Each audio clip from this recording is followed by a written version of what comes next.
आज Doubtnut app download करें। Doubtnut पर अपने सभी गणित, रसायन विज्ञान, भौतिक विज्ञान और जीव विज्ञान के डाउट्स का करो सफाया। बस प्रश्न की फोटो खींचो, एक ही प्रश्न को क्रॉप करो और तुरंत वीडियो सोल्यूशन पाओ। अभी डाउनलोड करें। नमस्कार दोस्तों, हमसे पूछा गया है इलेक्ट्रॉन पॉजिट्रॉन के युग्म उत्पादन के लिए गामा फोटोन की न्यूनतम ऊर्जा की गणना करनी है हमें। तो यहाँ पर देखो, युग्म उत्पादन के लिए गामा फोटोन की और न्यूनतम ऊर्जा की गणना करनी है। तो यहाँ पर देखो, हमसे क्या कहा गया है। मान लिया कि हमारे पास कोई नाभिक है। अब इस नाभिक पर क्या होता है कि गामा फोटोन यहाँ पर आपतित होता है। तो गामा जो फोटोन है हमारा, गामा का जो फोटोन है वो एक ऊर्जा का स्रोत होता है। तो ये ऊर्जा का स्रोत हो गया। मान लिया कि हमारे जो जो गामा आ रहा है वो उसकी आवृत्ति है इसकी, वो कितनी है, म्यू। तो एच म्यू क्या हो जाएगी उसकी ऊर्जा। या फिर मैं कहूँ कि 1.02 मेगा इलेक्ट्रॉन वोल्ट अगर इसकी ऊर्जा है, तो यहाँ पर क्या होता है कि फिर एक युग्म उत्पादन होता है। तो वो युग्म उत्पादन क्या होता है, एक तो इलेक्ट्रॉन बनता है, एक यहाँ पर पॉजिट्रॉन बनता है। तो इस प्रकार यहाँ पर क्या होता है कि गामा फोटोन यहाँ पर ये नाभिक पर आपतित होता है और फिर उसके बाद गामा यहाँ पर नाभिक से टकराता है, फिर उसके बाद इलेक्ट्रॉन और पॉजिट्रॉन यहाँ पर निर्माण करता है। तो इसे कहते हैं हम युग्म उत्पादन। तो यहाँ पर लिख देता है युग्म उत्पादन।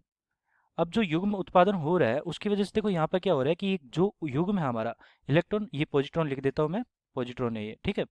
अब पॉजिट्रॉन है और इलेक्ट्रॉन है, तो इलेक्ट्रॉन का उल्टा रूप हमारा क्या होता है, पॉजिट्रॉन। इस पर धनात्मक आवेश, ये ऋणात्मक आवेश। तो ये इलेक्ट्रॉन वो नहीं है जो परमाणु के बाह्य कक्षा में चक्कर लगाता है। ये इलेक्ट्रॉन क्या है, तेज ऊर्जा वाला, अधिक ऊर्जा वाला इलेक्ट्रॉन है, जिसकी जो चाल होती है वो प्रकाश की चाल के बराबर होती है, मतलब कि विकिरण की तरह निकल रहा है यहाँ से। तो यहाँ से देखो ये क्या होता है कि ये जो फोटोन था हमारा वो नष्ट हो गया। अब जो फोटोन की ऊर्जा तो थी, ऊर्जा कहाँ पर गई, तो ये आधी तो इसके पास गई, आधी इसके पास गई। तो इसके पास कितनी की, 0.6 mega electron volt, 0.6 mega electron volt, sorry 0.51 mega electron volt. अब इसका मतलब क्या हुआ कि देखो ये वाला आधा कर दूंगा, तो ये वाला यहाँ पर 0.51 मेगा इलेक्ट्रॉन वोल्ट क्या बचती है इसकी ऊर्जा, मेगा इलेक्ट्रॉन वोल्ट। और इसके पास भी इतनी ही ऊर्जा लेकर जाएगा ये, तो 0.51 मेगा इलेक्ट्रॉन वोल्ट। तो इन दोनों के पास जो ऊर्जा होगी ये युग्म उत्पादन हो गया यहाँ पर। या फिर इसको दूसरे तरीके से निकाल सकते हैं हम। कैसे निकाल सकते हैं, जैसे कि यहाँ पर इसकी द्रव्यमान की बात करते हैं, तो एम यहाँ पर ये है, एम यहाँ पर ये है, और यहाँ पर हमारा कोई द्रव्यमान है ही नहीं गामा फोटोन का। तो यहाँ पर डेल्टा एम हमारा कितना हो गया, एम यहाँ पर मतलब कि द्रव्यमान का कितना निर्माण हुआ यहाँ पर, 2m के बराबर, ठीक है। तो 2m के बराबर हुआ, मतलब कि 2, और एक इलेक्ट्रॉन का यहाँ पर इसका जो जितना द्रव्यमान है इतना ही इसका द्रव्यमान। तो एक इलेक्ट्रॉन का द्रव्यमान यहाँ पर 9.1 गुना 10 की घात माइनस का 31 किलोग्राम होता है। तो देखो यहाँ से हमें पता है कि आइंस्टाइन ने क्या दिया था, एक समीकरण दिया था। कौन सा, वो दिया था द्रव्यमान ऊर्जा का। उन्होंने कहा था कि जो हमारा द्रव्यमान है वो एक ऊर्जा का ही रूप है, ऊर्जा का ही रूप है। तो इसका मतलब क्या हुआ कि जैसे कि हमारे पास ये द्रव्यमान है वो क्या है कि 2 गुना 10 की घात माइनस का 31 गुना 9.1 भी है यहाँ पर, तो 9.1 भी है। और अगर इसको मैं सी स्क्वायर से m इंटू सी स्क्वायर करता हूँ, तो मेरा क्या बनता है यहाँ पर, ऊर्जा आती है, ठीक है। तो द्रव्यमान ऊर्जा मेरी, मतलब कि इस द्रव्यमान के निहित ऊर्जा मेरी कितनी है, m, ये m हो गया मेरा, और ये सी स्क्वायर। तो यहाँ पर सी मतलब कि प्रकाश की चाल 3 गुना 10 की घात 8 निर्वात में। अब देखो यहाँ से अगर हम हल करेंगे तो जो हमारा उत्तर आता है वो कितना आता है, ये आ गया देखो 9×3 = 27, 9 में 81 और 9 81.9, ठीक है। और ये 2 भी है यहाँ पर, तो ये हो गया। और गुना 10 की घात माइनस 31 यहाँ पर है, 10 की घात 16 यहाँ पर है, तो 10 की घात कितना बच गया, माइनस का 15 बच गया। और ये आ गया हमारा जूल में, ठीक है। ये तो आ गई ऊर्जा जूल में। अब यहाँ पर देखो इसको गुना करूंगा तो ये कितना हो गया, ये 8, 3 और ये 163.8 हो गया।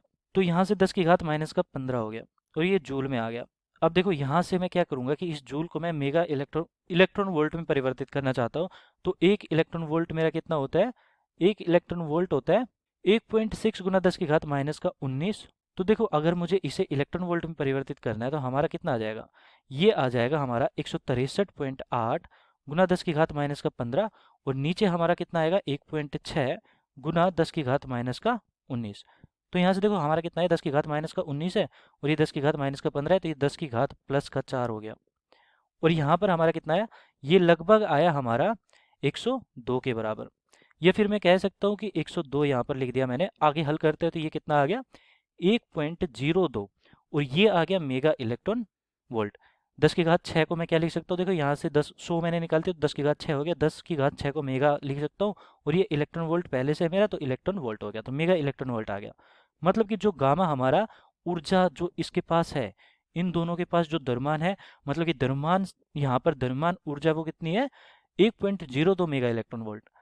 तो आधी इसके पास है, आधी इसके पास, मतलब कि यहाँ पर जो फोटोन होना चाहिए वो इसकी ऊर्जा जो बनी है यहाँ पर द्रव्यमान ऊर्जा है, उसके बराबर होना चाहिए। तो फोटोन हमारा कितने का होना चाहिए, 1.02 मेगा इलेक्ट्रॉन वोल्ट। तो इस प्रकार हम ये वाला निकालते हैं। तो न्यूनतम ऊर्जा कितनी चाहिए, 1.02 मेगा इलेक्ट्रॉन वोल्ट का हमें एक गामा फोटोन चाहिए ताकि युग्म उत्पादन हो। धन्यवाद। कक्षा 6वीं से 12वीं से लेकर नीट, IIT, JEE वो एडवांस के लेवल तक 1 करोड़ से ज्यादा छात्रों का भरोसा। आज ही डाउनलोड करें डाउटनेट ऐप या व्हाट्सएप करें अपने सारे डाउट्स 8400 400 400 पर।